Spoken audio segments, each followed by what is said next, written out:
Hey, my name is Nolan Reed. I'm 32 years old, and for the last 4 years I've run a pie truck out of a gravel lot on the edge of Millhaven, Kentucky, the same lot my father parked in for 20 years before that. The truck still says Hollis & Son on the side, hand-painted, even though it's only been the Son part for 14 months, since my father's heart gave out behind that same wheel on the shoulder of Route 9, with a tray of unbaked pies still strapped into the rack behind him. People around here say I talk too much, that I got his hands for pastry and my grandmother's mouth for conversation. And they're not wrong about either one. What most of them don't know is I also got a debt with his signature still on it. And on the Tuesday this really starts, I had a letter from the bank sitting unopened on the passenger seat, because some part of me still believed that if I didn't read it, it couldn't be true yet. It was the kind of July afternoon that turns gravel into a griddle by 2 o'clock, and business had been slow enough that I'd alphabetized the spice jars out of boredom. By 4, I had exactly 1 slice of peach left in the case, cut from a pie I'd baked that morning with fruit a day from going soft, and I was thinking about closing early when I saw him coming across the lot. A boy, maybe 8 years old, in sneakers with the laces flopping loose, walking the careful walk of somebody who'd rehearsed what he was about to say the whole way there. He stopped at the window and studied the chalkboard menu like it might change if he stared hard enough. Then he looked at me, and then down at his fist, which he opened to show me a small handful of change, quarters and dimes, and a couple of pennies gone green at the edges, the kind of coins that live at the bottom of a couch cushion. I counted it without making a thing of it, $2.30. A slice of peach ran $3.50. How much is a slice? He asked, even though the price was chalked right above my head, which told me he already knew the answer and was hoping I'd say something different. $3.50, I nodded at the case, but I'm about to mark it down, on account of it being the last one and me not wanting to eat pie for dinner again. He nodded like that made sense, and I watched him do the math on his face, watched his shoulders drop half an inch when the numbers didn't work no matter how he arranged them. "Can I pay you tomorrow?" he asked, so quiet I nearly lost it under the hum of the generator. "I get my allowance tomorrow. I could bring you the rest, I promise." He didn't say it like begging. He said it plain, like a kid who'd already learned that a promise was the only currency he could reliably produce. And something about that put a weight in my chest I wasn't ready for at 4 o'clock on a Tuesday. "What's your name?" I asked. "Micah Hale." "Well, Micah Hale, here's the thing. I already had the box out, already had that last slice of peach sliding onto the parchment before I'd finished deciding to do it, which is either generosity or bad business, and my accountant, if I could afford one, would tell you it's the second thing. This one's on the house. You can owe me the rest whenever.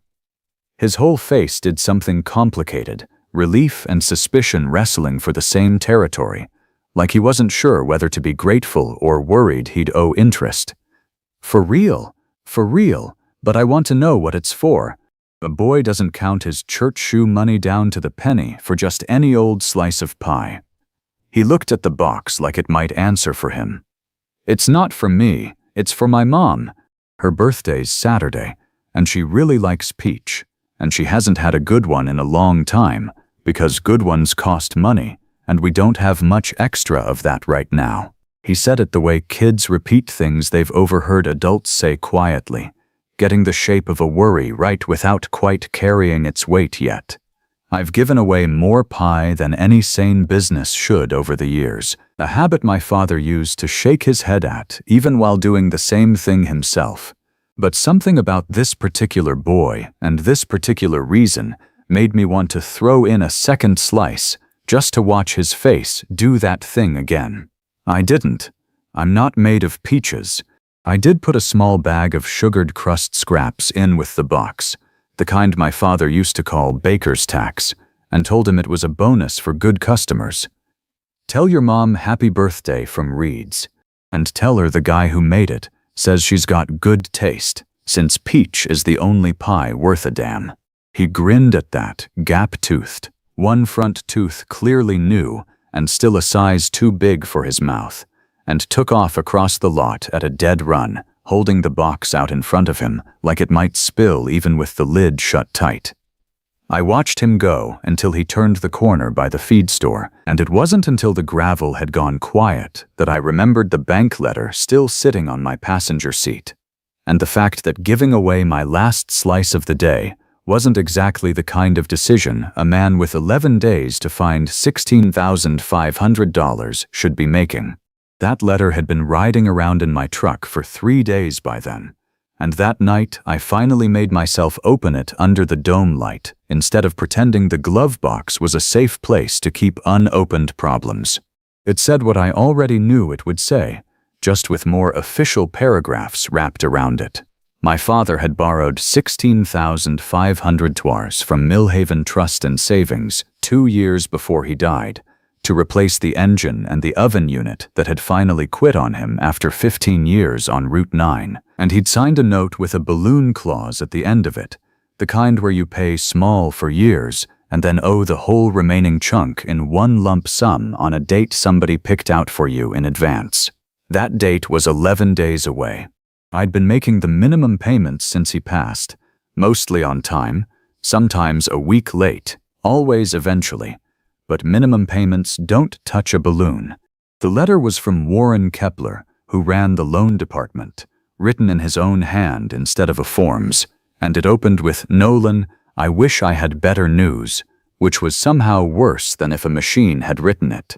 I sat in the truck a long while after I finished reading it, engine off, windows down, listening to the crickets start up in the field behind the lot, thinking about my father teaching me to crimp a crust with my thumb instead of a fork. He never once in 20 years told me the business was hanging on by a thread thin enough to floss with. He'd protected me from that, and now the thread was mine to hold. I don't regret handing Micah that pie. I'd do it again tomorrow. But driving home that night, I did the math on how many free slices I'd handed out over the years, and wondered, not for the first time, if my father and I shared a flaw as much as we shared a name. 2 days later, a woman walked up to my window a little after 5, and I knew who she was before she said a word, because Micah had her eyes, the same particular shade of brown that goes almost gold at the center. Her hair had come loose from wherever she'd pinned it that morning, framing a face that stopped me mid-sentence. She'd changed out of her scrubs before driving over, into a fitted blue dress that stopped well above the knee, though the CNA badge from Millhaven Senior Living was still clipped to her bag strap, like she hadn't quite finished being on the clock. She was the kind of beautiful that didn't need to try. "Are you the one who gave my son a free slice of pie?" she asked, and there was an edge in it I couldn't place yet. Embarrassment, maybe, or the kind of pride that doesn't like owing anybody anything, even a stranger with a pie truck. Depends who's asking and whether I'm in trouble. That got the smallest crack of a smile out of her before she caught it and put it away. "Willa Hale, Micah's mother, and yes, you're a little in trouble, because he came home Tuesday with a box of pie and a story about a man who told him it was free. And I don't accept charity, Mr. Reed, Nolan Reed, and it wasn't charity. It was the last slice of the day, and I was 2 minutes from throwing it out, and your son had a better use for it than my trash can did. He mentioned extra crust, too, called it baker's tax. That part was definitely charity, I admitted. I plead guilty to the crust." She dug into her bag and pulled out a $5 bill, soft at the corners like it had lived in there a while, and slid it across the counter like she was closing the conversation before it could go anywhere she hadn't planned for. "For the pie, and I'd appreciate it if you didn't do that again. He's proud. He'll ask for things he can't pay for before he'll tell me we're short, and I don't want him learning strangers will bail him out if he says the right sad thing." I didn't take the money right off. "Can I ask you something?" She crossed her arms, which I took as permission with conditions. "You can ask. Was it a good birthday pie?" Something in her face gave, at that, the way a fence post gives when you lean on it just slightly wrong. "It was the best pie I've had in 2 years," she said, quieter now. He was so proud of himself he could barely eat his own slice for watching me eat mine. "Then I'm not taking your $5, I said, "because that's not what I sell pie for, and if you make me take it, I'll feel obligated to hand you the crust too, and my accountant, if I had one, would have opinions about my business model." She almost smiled again and let it stay a little longer this time before reeling it back in. "You give away a lot of pie, don't you, Mr. Reed?" "More than I should. Family tradition. Probably why the family truck is currently held together with duct tape, prayer, and 11 days of borrowed time. But that's a story for another slice, if you ever come back for one you mean to pay for." I hadn't meant to say the part about 11 days out loud. It slipped out sideways, the way true things do once you've carried them alone too long. And I watched something cross her face that looked less like curiosity than recognition, like she knew exactly what it sounded like to joke about something that was keeping you up at night, because she'd been doing it herself for 2 years. She came back that Saturday, her actual birthday, in a fitted blue sundress short enough to make me lose my train of thought, Micah in tow, and a $10 bill already folded into her palm, which told me she'd decided ahead of time this transaction was happening, whether I liked it or not. "1 slice of peach," she said, "paid for, in full, no arguing." "Yes, ma'am." I rang it up properly and handed the box down to Micah, who took it like a man accepting a promotion. "I get to carry it," he informed his mother, with the gravity of a boy who understood exactly how much responsibility that was. While he settled onto the bench beside the truck to guard his cargo, Willa lingered at the window a minute, like she had more to say, and hadn't decided if saying it was a good idea. "He hasn't stopped talking about you," she said finally. "Nolan this, Nolan that. Did you know Nolan can make a crust with just his thumb? No fork. Apparently the coolest thing that's happened to him all summer. Your son's got good taste in crust technique." "He's had a hard couple of years," she said, choosing her words the way you do with a near stranger. "His dad, my husband, was a lineman, died on a storm call 2 years ago, restoring power out past the county line. Micah was 6, old enough to understand the words, not old enough to understand what they meant. "I'm sorry," I said, and meant it the specific way you only mean it once you've stood in that exact kind of hole. "My father passed 14 months ago. Heart, not a storm, but I know a version of what you're describing. The part where the world asks you to be normal at the grocery store 2 days later." She looked at me a beat too long, recalculating something. "That explains the truck. Reed, Hollis and Son. Hollis was him. I'm the son. Haven't repainted it because some stubborn part of me likes driving around with his name still on the door." "I get that," she said, quiet. "Daniel's name is still on our mailbox. Told myself I hadn't gotten around to changing it either. 2 years, Nolan. That's a long time not to get around to something." We stood there a second in a silence that felt more like recognition than awkwardness, and I found myself wanting to hand her something true in return for what she'd just handed me. So I nodded toward the calendar taped inside the order window, the one with a red circle around a date that had started at 11 days and had, by that Saturday, shrunk down to 8. "That red circle's the day the bank decides whether I keep this truck or they take it," I said, before I'd fully decided to say it. "Balloon payment my father set up before he died. I've got 8 days left to find money I don't have, and a business model that mostly runs on giving away pie to kids with kind faces and empty pockets, which is possibly not a sustainable financial strategy." She didn't laugh at the joke this time. She looked at the circled date a long moment, then back at me, something in her expression gone very still and serious. 8 days, she repeated. 8 days. Micah, from the bench, called out that his pie was getting warm, which isn't a real problem pie can have, but it was enough to break whatever had been building between us. Wheela laughed, a real one, surprised out of her, and went to sit with her son, and I watched the two of them share that slice like it was the only thing worth their attention, and thought maybe it was, and that I'd just told a woman I'd known 4 days the one thing about my life I hadn't told anybody else in town. Warren Kepler came by the truck himself 2 days after that, which bank managers don't generally do, and which told me before he said a word this wasn't a courtesy call. I looked over the file again, he said. There isn't a version where I extend the balloon without board approval, and the board's asking pointed questions about non-performing notes this quarter.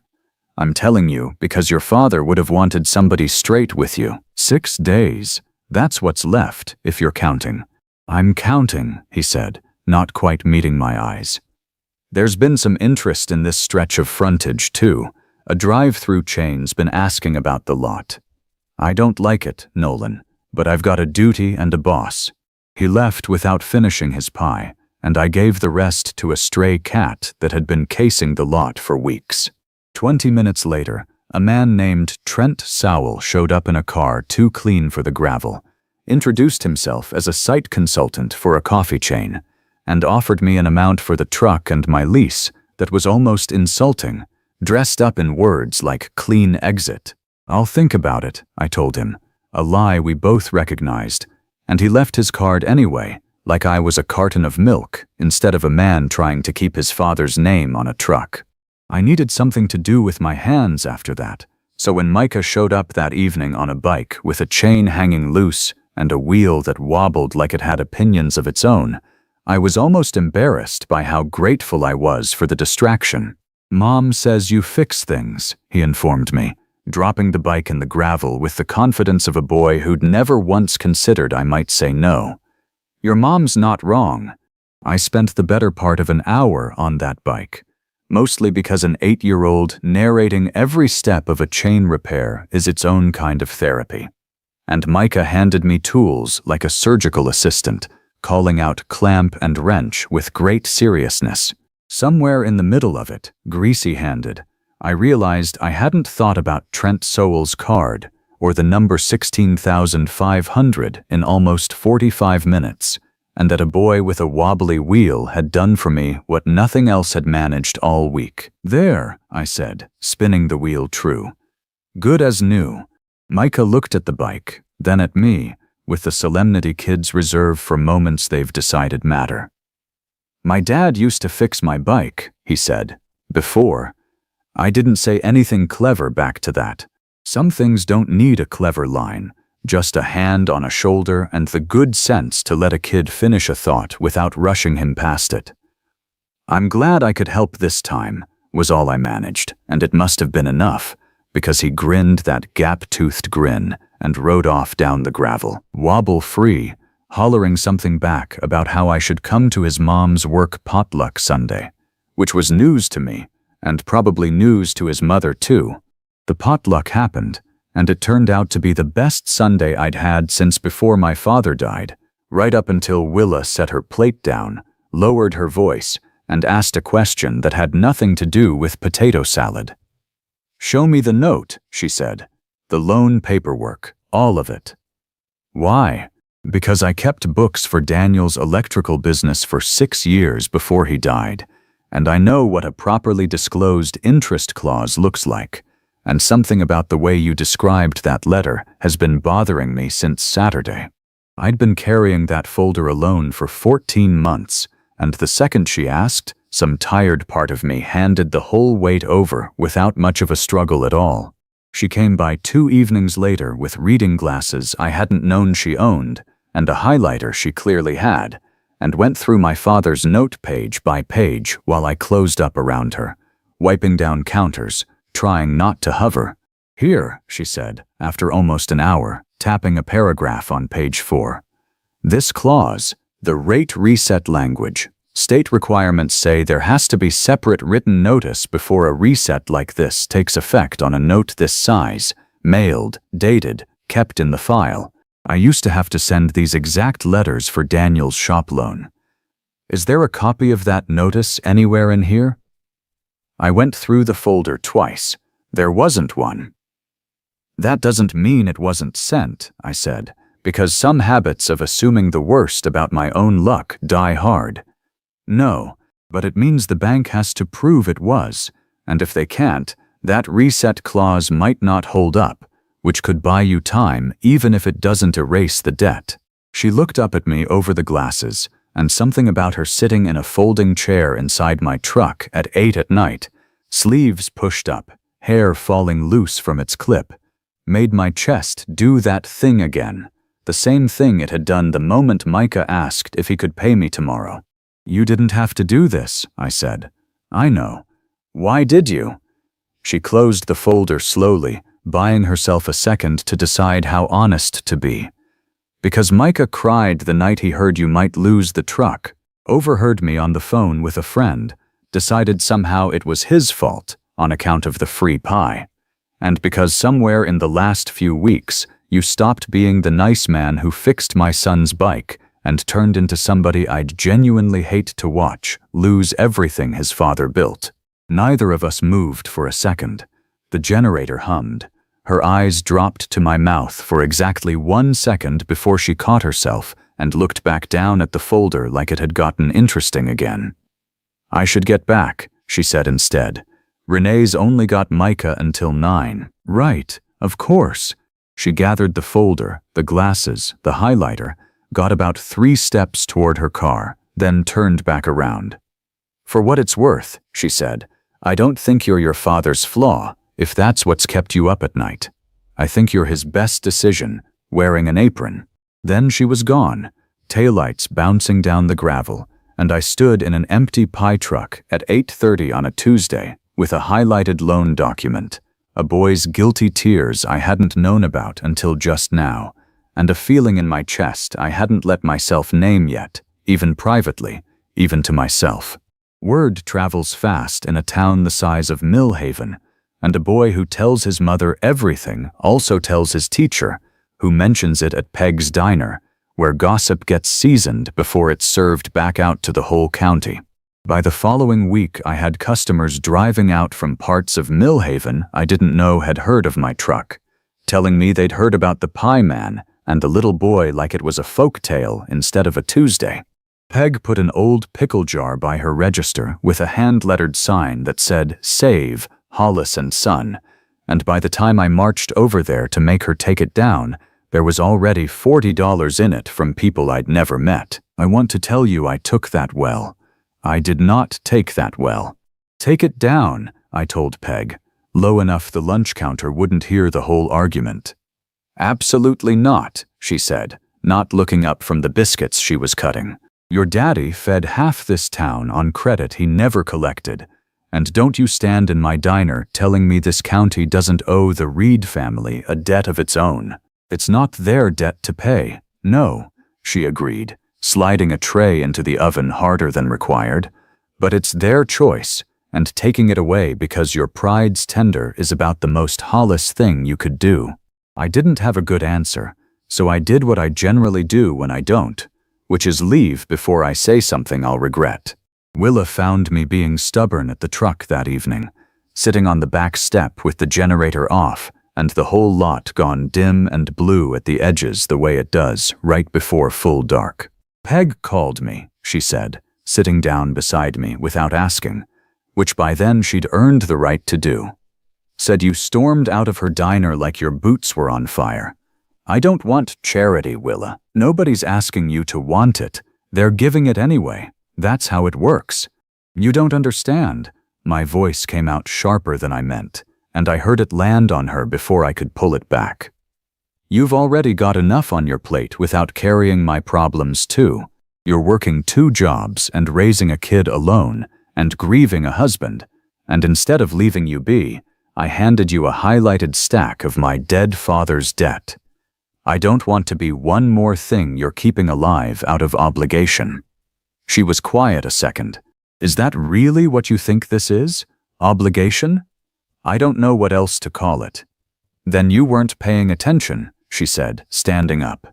For one terrible second I thought she meant she was leaving for good. Instead she stood in front of me, arms crossed, eyes bright even in the dim light. I've spent 2 years being the only load-bearing wall in my son's life. 2 years of nobody asking if I needed help, only whether I could handle giving it. You're the first person who's looked tired enough that I wanted to be somebody's help for once, instead of somebody's rescue. Don't take that away from me just because your pride would rather drown quietly than let somebody hand you a rope. She didn't wait for an answer. She walked to her car, and I let her go, and I sat on that step a long while after her taillights disappeared, turning her words over like a stone I couldn't decide whether to keep or throw. I didn't hear from her for 2 days after that, which were the longest 2 days of an already long 11, down to 3 by then, and I spent them doing the 2 things I'm best at when I'm miserable, baking more pie than any lot could sell, and rehearsing apologies I didn't have the nerve to deliver. It was Micah who broke the silence, not his mother, showing up at the truck alone on his bike the evening before the deadline, which worried me enough that I had my keys in my hand and was halfway to calling Willa before he'd even gotten the kickstand down. "Does your mom know you're here? She thinks I'm at Renee's." He wouldn't look at me, which for a boy who usually looked at everything like it was the most interesting thing he'd ever seen, told me something was badly wrong. "I heard her crying on the phone last night. She said if you lose the truck tomorrow, she doesn't know how she's supposed to feel okay about any of it." "Micah, it's my fault," he said, all in a rush, like he'd been holding the sentence in his mouth so long it had gone stale. "If I hadn't asked for that pie, you wouldn't have given it away free, and maybe that would have been enough money. And I keep doing the math, and it doesn't fix anything, but I can't stop doing it." I crouched down so we were eye level. "Listen to me. That truck was in trouble a long time before you ever walked up to that window. Grown-up trouble, made by grown-up decisions, most of them made by my father before you were even born. You didn't cause one single bit of it. You know what you actually did?" He shook his head, eyes wet. "You reminded me why my dad built that truck in the first place, not to get rich, to make sure nobody in this town went without something sweet just because their pockets were light that week. You didn't break anything, Micah. You're the only good thing that's happened since I opened that letter." He came in for a hug so fast I nearly lost my balance, and when I finally walked him home, bike rolling alongside us, Willa was already on the porch, arms open, relief and terror fighting it out across her whole face. She got Micah settled fast, then came back out where I was still standing, not sure if I was welcome to stay or supposed to leave. "Thank you for bringing him back. He was worried about you, about tomorrow. I know, I heard some of it through the window." She wrapped her arms around herself even though the evening was warm. "I wasn't crying about the truck, Nolan. Not only about the truck. What were you crying about?" Her voice went very quiet, the way voices do right before they say the truest thing they've got. "I haven't let myself want anything for myself in 2 years that wasn't strictly about keeping my son alive and fed and clothed. And somewhere in the last few weeks, without asking my permission, I started wanting you. And tomorrow you might lose the truck. And I was crying because I was scared of losing something I hadn't let myself have yet. I closed the distance between us before I'd finished deciding to, and I kissed her on that porch with the bike still leaning against the railing and the porch light drawing moths in slow circles above us. It wasn't careful or polite. It was 2 exhausted, stubborn people finally putting down a weight they'd both carried alone too long. "I love you," I said, when we broke apart, because 11 days of honesty had used up whatever restraint I had left. "I don't know what tomorrow holds, but I know that." "I love you too," she said, smiling and crying at once, which I was starting to learn was just how Willa Hale did the biggest feelings, both together, no room between them. "Now go home and sleep. Tomorrow you need to not be exhausted when you fight for that truck." The morning of the deadline, I put on the one collared shirt I own without flour ground into the seams, and drove to Millhaven Trust and Savings with a folder full of Willa's highlighted paperwork. The lobby was half full of people I recognized from 3 weeks of pie sales I hadn't asked for, and I didn't understand why until I saw Peg's pickle jar on the counter beside Warren Kepler's desk, stuffed with bills now instead of loose change. "They've been coming in all morning," Kepler told me, looking almost as stunned as I felt. Depositing into an account Peg set up, $2,640 as of an hour ago. And Trent Sowell's company pulled their frontage inquiry yesterday, which I'm told had something to do with a call your friend Peg made to their regional office. I laughed despite myself, the first real one I think I'd managed in 11 days. "That's not enough to cover the balloon," I pointed out, doing math I'd been doing in my sleep for over a week. "No," Kepler agreed, "but it doesn't have to, because Willa found something this morning our board's lawyer confirmed an hour ago. There's no mailed notice on record for the rate reset clause on your father's note. Under state requirements, that means the reset doesn't hold, so the amount due today isn't $16,500. It's the original amortized balance, which, with the community deposits already in that jar, you can cover today, with about $400 to spare." I didn't say anything for a second. "The board met at 7 this morning," Kepler went on. "They'd rather restructure a paying note with a town full of people who like the borrower than fight a disclosure problem in front of a judge. The truck's yours, Nolan. Free and clear, effective this morning." Willa's hand found mine before I'd even registered she'd moved, and I stood in that lobby, in front of a jar of strangers' generosity and a woman who'd spent 2 nights of sleep saving something that wasn't even hers to save, and understood for the first time in 14 months that my father's name on that truck door wasn't a debt I was paying off alone anymore. It belonged to a town, and to a woman, and to a boy, as much as it had ever belonged to me. 6 months later, the truck's got a fresh coat of paint, and the letters still say Hollis and Son, but there's a smaller line underneath now, painted by Micah himself with a shaky, careful hand, and Willa's peach in honor of the slice that started this whole beautiful mess of a year. Peg's pickle jar retired to a shelf behind the counter, next to a photo of my father standing in front of this same truck the year he bought it, grinning like a man who had no idea what he was building or who'd eventually finish it for him. I think about a boy walking up to my window with $2.30 in his fist more often than you'd expect a grown man to think about pie.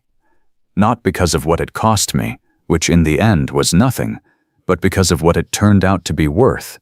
Some debts settle themselves in ways you don't see coming, in bike chains fixed at dusk, highlighted loan paperwork, and a woman on a porch deciding to want something for herself for the first time in 2 years. Micah still comes by most afternoons after school now, business partner instead of customer, and last week, on the 1-year anniversary of that first Tuesday, he walked up to the window with a whole $5 in his pocket, counted out proper, no coins gone green at the edges. "1 slice of peach," he said, sliding the money across like a man who'd done this his whole life. "Paid in full. No arguing." I looked at that $5 bill a long second, then at him, grinning that same gap-toothed grin, tooth all grown in now, and slid it right back across the counter. "This one's on the house," I said. "Baker's tax. Some things don't change, even when everything else does." He didn't argue. He just grinned wider, took his pie, and went to find his mother, who was watching us both from the bench with the particular soft look she gets when she thinks nobody's paying attention. And I thought, not for the first time, that my father would have liked her, and liked this ending, and probably would have given away the pie for free himself.